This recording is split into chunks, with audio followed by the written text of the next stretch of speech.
हरियाणा का राजनीतिक अखाड़ा YouTube channel पर आपका बहुत बहुत स्वागत है। उम्मीद आशा ही कामना करता हूं आप सभी ठीक होंगे, बेहतर होंगे। हरियाणा की सभी 10 लोकसभा सीटों का अभी ताजा सर्वे आया जिस पर विस्तार से संवाद चर्चा हम आपसे करेंगे। साथियों, हरियाणा के अंदर लोकसभा की 10 सीटें, वर्तमान में सभी 10 की 10 सीटों पर भारतीय जनता पार्टी का कब्जा है। सभी रोहतक से दीपेंद्र सिंह हुड्डा पिछली बार चुनाव हार गए थे, हिसार से दुष्यंत चौटाला हार गए थे। लगभग सभी 10 की 10 सीटों पर भारतीय जनता पार्टी ने अपना परचम लहराया, डंका बजाने का काम किया। वर्तमान की जो परिस्थिति है, आज तक की जो परिस्थिति है, उसमें क्या कुछ है पूरा हम आपको बताएंगे। हरियाणा का राजनीतिक अखाड़ा यूट्यूब चैनल सब्सक्राइब जरूर करें।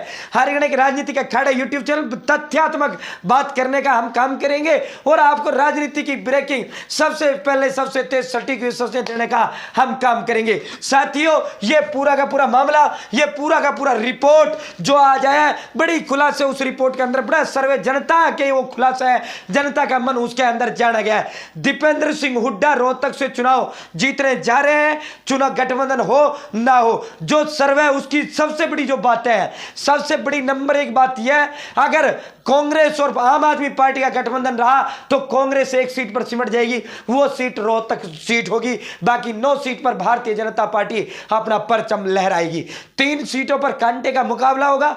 चुनाव आते आते कांग्रेस उन 3 सीटों पर चुनाव हार जाएगी। 6 सीट भारतीय जनता पार्टी एक तरफा चुनाव जीतने जा रही है। कौन सी वो 6 सीटें हैं, कौन सी वो 3 है जिन पर टक्कर होगा? रोहतक का आप सभी को पता है, दीपेंद्र चुनाव जीतने जा रहे हैं। एक प्रकार से कल वो कवर दुष्यंत चौटाला ने दीपेंद्र सिंह हुड्डा को देने का काम किया, जिस तरह उन्होंने बताया कि जेपी नड्डा ने हमको कहा कि रोहतक से लड़ लीजिए। इसका मतलब भारतीय जनता पार्टी अपने आप को रोहतक लोकसभा सीट पर कमजोर मान रही है और पिछला जो चुनाव दीपेंद्र सिंह हुड्डा हारे थे, ओवर कॉन्फिडेंस के कारण रोहतक लोकसभा सीट से चुनाव हार गए थे। और राजनीति में ओवर कॉन्फिडेंस होना बहुत घातक होता है। ऐसा ही मनोहर लाल के साथ हुआ था।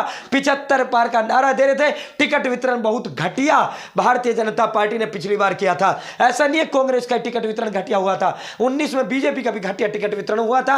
अति आत्मविश्वास खट्टर साहब थे, 75 पार करेंगे, लेकिन चुनाव में वही 40 सीटें बीजेपी की आज देखने को मिली थी। तो साथियों, सबसे पहले बात कर लेते हैं हरियाणा के अंदर 10 लोकसभा सीटें, जिनमें 6 सीटों का टिकटों का ऐलान भारतीय जनता पार्टी ने कर दिया है। अगर इंडिया गठबंधन जो वर्तमान में आम आदमी पार्टी और कांग्रेस का हो रखा है, अगर इसमें अभय सिंह चौटाला को शामिल कर लिया जाए, इंडियन नेशनल लोकदल को शामिल कर लिया जाए, तो इनेलो जो ये इंडिया गठबंधन है, ये लगभग 4 सीट कंफर्म चुनाव जीत रहा है। 5वीं से 2 सीटों पर टफ मुकाबला होगा।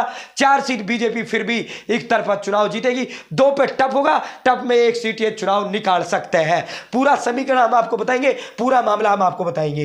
पहले सीट देख लो जिन पे भारतीय जनता पार्टी एक तरफा चुनाव जीतेगी, चाहे इंडिया गठबंधन में इनेलो आए या नहीं। राजनीति में कब क्या हो जाए कुछ नहीं कहा जा सकता। मनोहर लाल को बदल दिया, किसी को कानून कान बनक तक नहीं लगा। इंडिया हो सकता है जब इसकी हरियाणा की स्क्रीनिंग कमेटी बैठेगी, सर राहुल गांधी उसके अंदर सेंटर हाईकमान होगा, वहां पूछा जाएगा कि बताओ हरियाणा में हम कहां खड़े हैं, कैसे हम बेहतर कर सकते हैं। हो सकता है उस समय इंडिया गठबंधन में इनेलो को प्रवेश मिल जाए। बाकी अभी तो फिलहाल तो प्रवेश की संभावनाएं नजर बिल्कुल नहीं आ रही है। साथियों, सीट देख लो। नंबर पहली सीट गुरुग्राम और फरीदाबाद। गुड़गांव और फरीदाबाद की दोनों सीटें ऐसी है, चाहे भारतीय इनेलो कांग्रेस का गठबंधन हो ना हो, इंडिया गठबंधन में कांग्रेस इनेलो को ले ना ले, ये दोनों सीटें तब भी भारतीय जनता पार्टी जीतेगी। और तीसरी जो सीट है करनाल की सीट, जहां से मनोहर लाल खुद चुनाव लड़ रहे हैं, ये तीनों सीटें कन्फर्म भारतीय जनता पार्टी जीतेगी, अगर मगर कुछ नहीं है। चौथी जो सीट है भिवानी महेंद्रगढ़। चौथी जो सीट, अब आपको आश्चर्य होगा कि इनेलो भिवानी महेंद्रगढ़ में जो कांटे का जाएगा, नहीं होगा। चौधरी धर्मवीर सिंह का बड़ा प्रभाव है और नॉन जाट की बड़ी बहुतायत संख्या इस सीट पर है, तो भारतीय जनता पार्टी भिवानी महेंद्रगढ़ से चौधरी धर्मवीर सिंह चुनाव जीत जाएंगे। ये 4 सीटें ऐसी हैं जहां बीजेपी चुनाव जीतेगी, चाहे इनेलो को गठबंधन में लिया जाए या ना लिया जाए। ये चारों की चारों सीटें जो है भारतीय जनता पार्टी, मुकाबला बढ़ेगा लेकिन उतना नहीं बढ़ पाएगा कांटे का, जिस तरीके से बनना चाहिए। जिस तरीके से टक्कर श्रुति चौधरी यहां चौधरी धर्मवीर सिंह को दे पाए, ऐसा नहीं हो पाएगा। यहां जो है चुनाव चौधरी धर्मवीर सिंह जीत जाएंगे। ये 4 सीटें ऐसी हैं जहां भारतीय जनता पार्टी चुनाव जीतेगी ही जीतेगी, चाहे गठबंधन में आए या ना आए। अगर हमने पहले बता दिया, रोहतक सीट सिर्फ रोहतक कांग्रेस जीतेगी अगर इंडिया गठबंधन में इनेलो को ना लिया गया। तो रोहतक सीट, सिर्फ रोहतक तक सीट देंगे, चुनाव आते आते सोनीपत गंवा देंगे, सोनीपत में टक्कर देंगे,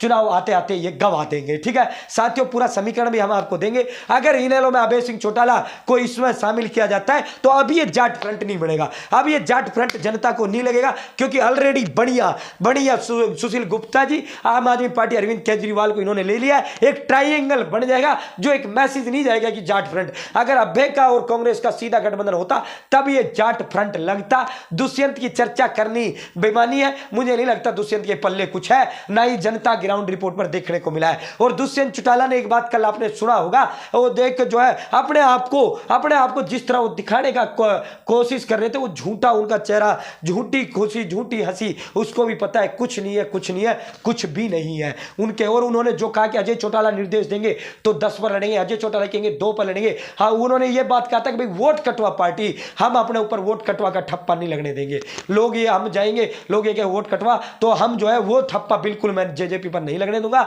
अजय चौटाला निर्देश देंगे तो 10 पे लड़ देंगे, अजय चौटाला कहेंगे 2 पे लड़ देंगे, और अजय चौटाला कहेंगे 1 पे नहीं लड़ा तो नहीं लड़ेंगे। मुझे लगता है सिर्फ और सिर्फ 2 सीटों पर चुनाव लड़ेंगे, 2 सीटों पर ये चुनाव लड़ेंगे जहां एक कमोबेश 50,000 वोट प्राप्त कर सके, इनसे ज्यादा इनको वोट पड़ना भी नहीं है। तो ये 4 सीट ये हो गया। ठीक है भाई, इंडिया गठबंधन में अगर इनेलो को शामिल किया जाता है तो साथियों 3 सीट हरियाणा प्रदेश की ऐसी हैं जो जाट बहुल है, जिन पे जाटों की संख्या अच्छी खासी है।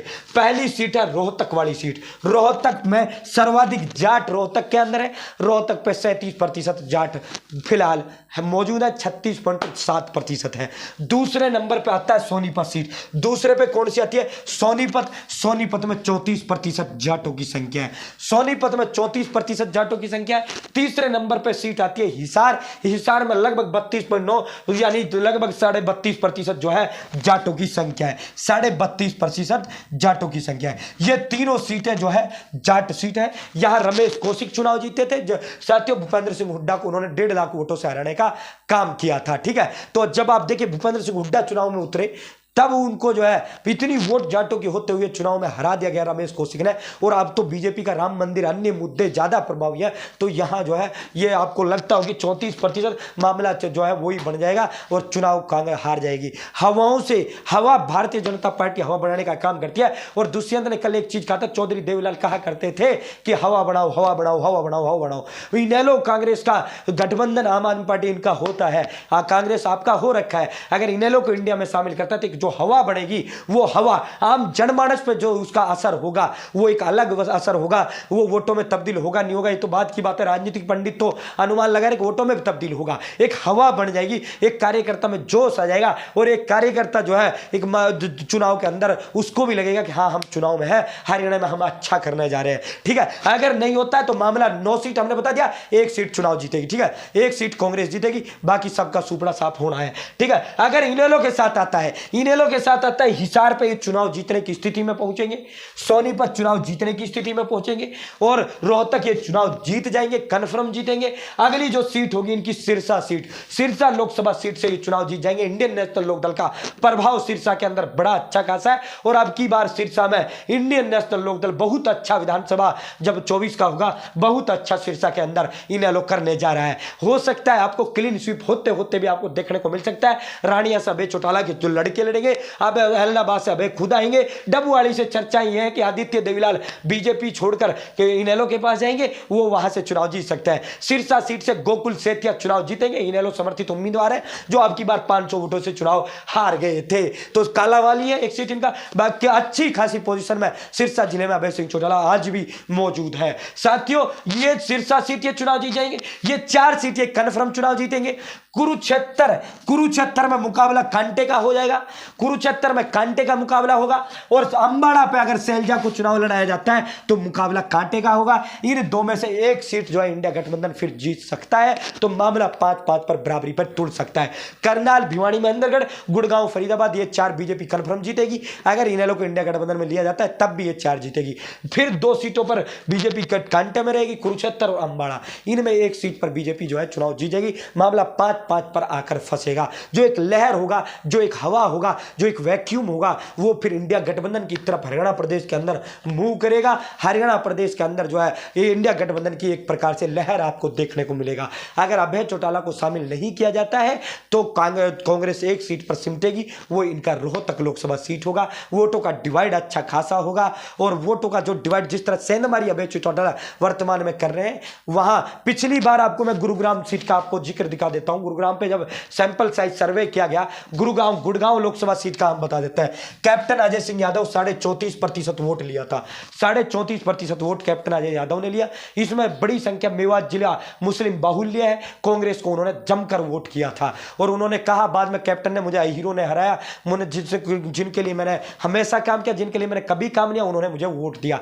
अब की बार परिस्थिति है, अगर इनेलो के साथ इंडिया गठबंधन में नहीं जाता तो मेवात में इंडियन नेशनल लोकदल कांग्रेस से ज्यादा वोट प्राप्त कर सकता है। अच्छी खासी दमदार उपस्थिति, इनेलो इतना वोट प्राप्त कर जाएगा कि कांग्रेस जो है बिल्कुल जो है खस्ता हालत गुड़गांव लोकसभा हो जाएगी, गुड़गांव लोकसभा के अंदर होगा। इसी तरह कमोबेश जो है इनके इनेलो के पास आज की तारीख में 3 से 4 कैंडिडेट ऐसे हैं 10 लोकसभा में, लगभग जो 4 लोकसभा में 1 लाख प्लस वोट ये प्राप्त कर रहे हैं। और इनेलो के लिए एक सीट पर 1 लाख वोट लेना, अगर इंडिया गठबंधन में इनको शामिल नहीं किया जाता है, 1 लाख वोट लेना इंडियन नेशनल लोकदल के लिए वो चुनाव जीतने जैसा होगा।